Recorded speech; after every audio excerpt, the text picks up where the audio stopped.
ജീവകാരുണ്യ പ്രവർത്തകൻ KPM ഭരതന് സദയം ചാരിറ്റബിൾ ട്രസ്റ്റ് ബോച്ചെ അവാർഡ്. വിമുക്ത ഭടനും ചെറുവറ്റ സ്വദേശിയുമാണ് ഭരതൻ. ഏപ്രിൽ 7-ന് കോഴിക്കോട്ട് നടക്കുന്ന ചടങ്ങിൽ പുരസ്കാരം സമർപ്പിക്കുമെന്ന് സംഘാടകർ അറിയിച്ചു.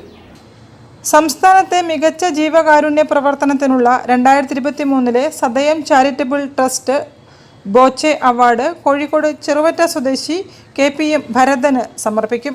1,00,000 ലക്ഷം രൂപയും പ്രശസ്തി പത്രവും മെമന്റോയും അടങ്ങിയ അവാർഡ് ഏപ്രിൽ 7-ന് കോഴിക്കോട് ഇൻഡോർ സ്റ്റേഡിയം ഹാളിൽ നടക്കുന്ന ചടങ്ങിൽ സമ്മാനിക്കും.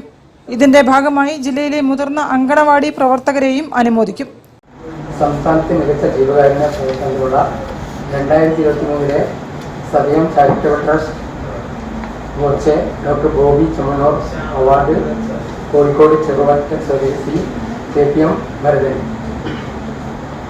1,00,000 ലക്ഷം രൂപയും പ്രശസ്തി പത്രവും മെമന്റോയും അടങ്ങിയ അവാർഡാണ്. ഏപ്രിൽ 7-ന് ഉച്ച കഴിഞ്ഞ് 2:30 അവാർഡ് വിതരണം നടത്തുന്നത്. കോഴിക്കോട് ഇൻഡോർ സ്റ്റേഡിയം ഹാളിൽ നടക്കുന്ന ചടങ്ങിൽ സമർപ്പണം നടത്തും. ഇതോടനുബന്ധിച്ച് തന്നെ ജില്ലയിലെ മുതിർന്ന അംഗനവാടി പ്രവർത്തകരെ അനുമോദിക്കുന്ന ചടങ്ങും ഉണ്ടായിരുന്നു.